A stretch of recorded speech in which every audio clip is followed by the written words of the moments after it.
یہ رجب کی 3rd شب جمعہ ہے۔ اب اس کے بعد ایک شب جمعہ اور آئے گی جو آخری شب جمعہ ہے، لیکن coming days are really important جو اب آنے والے ہیں۔ رجب بالکل آخری حصے میں،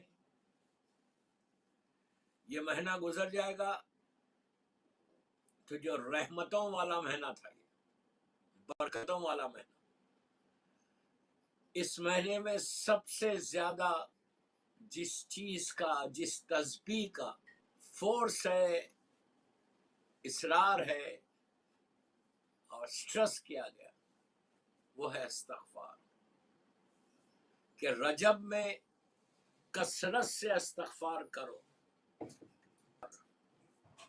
اتنا کرو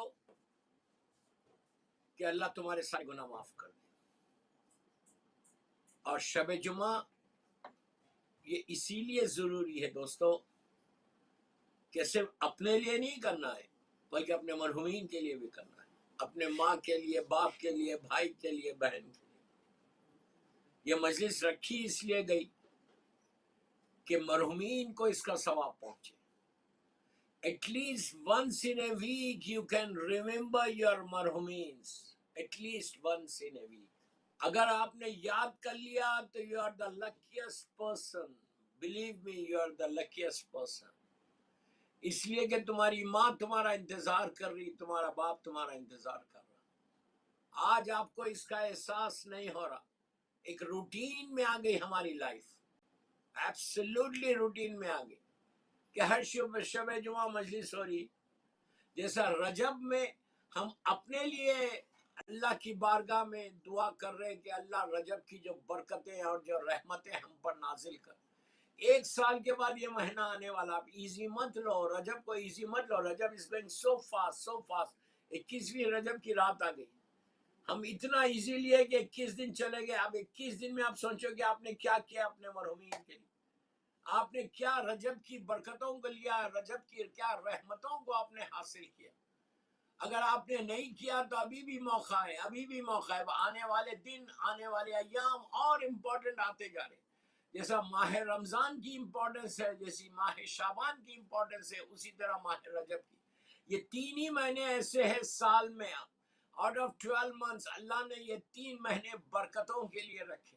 یہ 3 مہینے اللہ نے تمہارے گڈ ڈیڈز میں انکریز ہونے کے لیے رکھے اور بیڈ ڈیڈز کو ریز کرنے کے لیے رکھے۔ اس لیے کہ دوستو اگر بیڈ ڈیڈز ہمارے رجب میں ختم ہو گئے پورے، تو آپ یقین کرو کہ آپ کے لیے آنے والے دن، آنے والے ایام، آنے والے ڈیز جتنے، وہ ایک رحمت کے دن ہے۔ ہم کو نہیں معلوم، جب اتنی پرابلمز ہمارے پاس اس وقت ہے تو اس کے لیے یہ رجب کا مہینہ بہترین مہینہ ہے دوستو۔ ہم کو پتہ نہیں کہ آئندہ سال ہم رجب کو پائیں گے یا رجب کو نہیں پائیں گے۔ We don't know کہ آئندہ سال ہم کو رجب ملے گا یا نہیں ملے گا۔ ہم نے اسی لے کے 21 دن گزار دیے، اتنا بڑا دن 13 رجب کا بھی گزر گیا۔ 13 رجب گزرنے کے بعد کیا کوئی احساس ہوا کہ میں نے مولا کو مبارکباد دی، مولا کی بارگاہ کی میں سے کچھ حاصل کیا؟ کیا ہم کو ولادت امیر المومنین کی رحمتیں آئی؟ کیا آپ کے گھر میں کوئی چینج آیا؟ کیا آپ کے گھر میں کوئی رحمت آئی؟ آپ کے گھر میں کوئی ایسی چیز ہوئی کہ جس سے آپ یہ بول سکے کہ ہم نے مولا کی جو برتھ ڈے کی تھی، گرینڈ طریقے سے جو برتھ ڈے سیلیبریٹ کی تھی، اس برتھ ڈے میں ہم کو کچھ ملا؟ اگر کچھ نہیں ملا، مولا کے پاس سے کوئی گفٹ نہیں ملا، تو پھر 1 سال بعد مولا کی برتھ ڈے آنے والی ہے۔ اسی طرح رجب پورا گزر جائے گا۔ We are just taking easy۔ ہم بالکل ایزی لے رہے کہ رجب چلا جائے، کیا فرق پڑتا، ہر سال رجب آتا، ہر سال رجب جاتا۔ لیکن آپ کم از کم یہ سال میں آپ کے ساتھ، میں ریمائنڈ کر رہا آپ کو کہ یہ سال جمعرات، یہ one of the last Thursday, اس کے بعد ہو سکتا ہے ایک تھرسڈے ہو یا تھرسڈے نہ ملے، لیکن اگر آپ کی جمعرات نکل گئی آج کی، اور ہمارے مرحومین کو اگر ہم نے کوئی تحفہ نہیں دیا، تو وہ بھی پھر شکایت کریں گے کہ تمہارا باپ تم کو بولے گا کہ بیٹا کچھ نہیں کیا رجب میں۔ تو بہترین اعمال میں یہ ایصال ثواب ہے۔ اس لیے کہ رجب میں یہ کہا گیا کہ جتنی کثرت سے تم استغفار کرو گے، یہ مہینہ اللہ نے رکھا صرف اس لیے کہ تمہارے گناہ معاف ہو جائے۔ اب ہمارے ذہنوں میں تو یہ بات آئے کہ ہم گناہگار بھی ہیں۔ آج شب جمعہ آپ نے دعائے کمیل پڑھی ہوگی، دعائے کمیل میں میرے مولا بار بار گناہوں کی معافی کی بات کر رہا، جبکہ علی کو ضرورت نہیں ہے۔ امام علی کے تعلق سے سوچنا گناہ ہے۔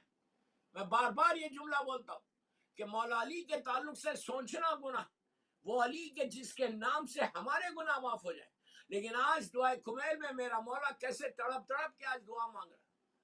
دعائے کمیل کے لیے کیوں کہا گیا، اسٹریس کیوں کیا گیا کہ دعائے کمیل تم شب جمعہ پڑھو؟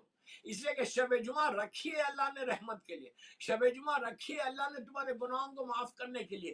یہ پورا ہفتہ گزرا، یہ پورے ویک کے جو گناہ ہے نا، مثال دے رہا، یہ پورے ہفتے کے جو گناہ ہے نا، وہ آج شب جمعہ میں تم استغفار کر کے اپنے گناہوں کو معاف کروا لو۔ کچھ مت بولو یار، کچھ مت پڑھو، صرف استغفر اللہ ربی واتوب الیہ بولو۔ اگر پورا استغفر اللہ نہیں پڑھ سکتے تو یا عفو یا عفو یا عفو یا عفو یا عفو بولو، یا انگلش میں بولو اللہ I'm sorry، Allah I'm sorry، Allah I'm sorry، Allah I'm sorry۔ خود بھی بولو، بچوں کو بھی عادت دلاؤ، اس لیے کہ یہ جتنا تم کثرت سے، اگر نارمل ڈیز میں تم استغفار ایک دفعہ کرتے ہو، مثال کے طور پہ تم 100 ایک تسبیح پڑھتے ہو استغفار کی، تو اس دنوں میں ایک پڑھنے کا 1000 کے برابر ہے، 2000 کے بعد 10,000 70,000 کے برابر ہے۔ اتنا ثواب رکھا گیا رجب کے مہینے میں کثرت سے۔ اور استغفار مومن کی ایک شیلڈ ہے، مومن کی ایک پہچان۔ شیعہ اس وقت تک نہیں بن سکتا جب تک اپنے گناہ کو یاد نہ کرے، یہ یاد رکھو۔ شیعہ اس وقت تک نہیں بن سکتا جب تک، اس لیے کہ ہمارے امام نے اس طرح کیا۔ چوتھا امام جو کائنات کا مالک ہے، وہ استغفار کر رہا، شہزادی کونین اللہ کی بارگاہ۔ ان لوگوں کو ضرورت نہیں ہے، لیکن یہ لوگ یہ بتانا چاہ رہے کہ امام علی یہ بولنا چاہ رہے کہ میں علی ہو کے استغفار کر رہا تھا۔ What happened to you? What happened to you? Where are you? What are you doing? سب سے بڑی امپورٹنٹ چیز ہے، میں بہت سمپل چیز دے رہا شب جمعہ کی، اس لیے کہ I'm really scared کہ بالکل ہفتہ چلے جا، ہم کو ایک بے چینی ہونی چاہیے، ہم کو ایک تڑپ ہونی چاہیے دل میں کہ یار یہ رجب چلے جائے گا، 21 دن گزر گئے، ہم نے کیا کیا، ہمارے کتنے گناہ معاف ہوئے۔ اگر ہم نے اپنے اعمال نامے کو اگر ہم دیکھیں تو کیا ہمارے اعمال نامے میں استغفار، ہمارے گناہ معاف ہوئے رجب میں، کچھ ہم نے حاصل؟ جس طرح اپنے گناہ کی استغفار کرو، آج مرحومین کے لیے اپنے استغفار کرو کثرت سے۔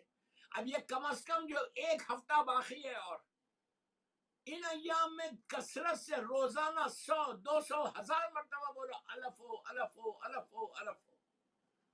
گاڑی چلا رہے، ٹرین میں جا رہے، آفس میں بیٹھے ہوئے، گھر میں عورت ہے، صرف بولتے رہے کہ اللہ مجھے معاف کر۔ تمہاری زبان پہ یہ جملہ رہنا، اللہ کی بارگاہ میں افضل ترین عبادت بتائی گئی، افضل ترین عبادت، اس لیے کہ اس کا نام ہے اللہ کا تواب۔ اللہ قرآن مجید میں کئی مرتبہ بولتا ہے کہ میں تواب الرحیم، میں گناہوں کو معاف کرتا ہوں، میں توبہ کو قبول کرتا ہوں، میں رحم کرتا ہوں۔ اللہ نے کئی مرتبہ کہا قرآن مجید میں، آپ پتہ ہے آپ کو کہ میں تواب الرحیم ہوں، میں بڑا گناہوں کو بخشنے والا ہے۔ ایون سورہ بقرہ کی 37 آیت میں بھی اللہ یہ کہتا، فَتَلَقَّى آدَمَ بسم اللہ الرحمن الرحیم فَتَلَقَّى آدَمَ مِن رَبِّهِ كَلِمَاتٍ فَتَابَ عَلَيْهِ إِنَّهُ هُوَ التَّوَّابُ الرَّحِيمُ۔ ہم نے آدم کو چند کلمات کی تعلیم دی، اور جب انہوں نے اس کا واسطہ دے کے دعا کی تو ہم نے ان کی توبہ کو قبول کیا، اور ہم بڑے تواب الرحیم ہیں۔ اتنا اوپن ہو کے بول رہا کہ میں تواب الرحیم ہے۔ یہ اللہ کا نام اتنا خوبصورت نام ہے۔ رجب کے مہینے میں بہترین اعمال میں یہ عمل ہے کہ تم یہ اللہ کے اس نام کو پکارو، کچھ مت کرو، یا تواب الرحیم یا تواب الرحیم یا تواب الرحیم یا تواب الرحیم، جتنا ہو سکے اللہ کا نام لیتا، تو تم کو احساس گناہ ہوگا، اس وقت تم کو یہ فیلنگز پیدا ہوں گے کہ یس آئی ڈیڈ سم تھنگ۔ اگر کسی، پلیز غور سے سننا، اگر کسی کے ذہن میں یہ نہیں، کیوں نہیں کرتا استغفار، کیوں نہیں سوری بولتا اللہ کو؟ اس لیے نہیں بولتا کہ ہم کو فیلنگز ہی نہیں ہے، ہم کو احساس ہی نہیں کہ میں نے کوئی گناہ کیا ہے۔ یہ جو ہے یہ شیطان ہمارے اوپر قابو پا گیا. شیطان نے استغفار نہیں کیا تھا، یاد رکھو. اگر اس وقت شیطان معافی مانگ لیتا تو وہ اتنا بڑا تواب الرحیم ہے، ہو سکتا اللہ اس وقت معاف کر دیتا جب سجدے کے لیے کہا تھا اور اس نے نہیں کیا. اگر اس وقت یہ بول دیتا کہ اللہ I'm so sorry، میں اپنے گناہ کو ایکسپٹ کرتا ہوں، مجھے معاف کر دے، اسی وقت جب اللہ نے پوچھا تھا کہ تو نے سجدہ کیوں نہیں کیا، کیا تو تکبر کرنے لگا، تو اس وقت اگر شیطان یہ بول دیتا کہ اللہ I'm so sorry، معاف کر دے تو مجھے، تو اتنا کریم ہے کہ ہو سکتا بول رہا ہوں، پاسبلٹی تھی کہ اللہ اسی وقت وہ معافی مانگتا، اسی وقت دے دیتا. اس نے کیا کیا؟ ضد کی. اس نے کیا کیا؟ اس نے کہا نو آئی ڈنٹ ڈو اینی تھنگ رانگ. یہ جو احساس ہے نا، یہ احساس کو ختم کرنا ہے. یہ رجب اسی لیے رکھا گیا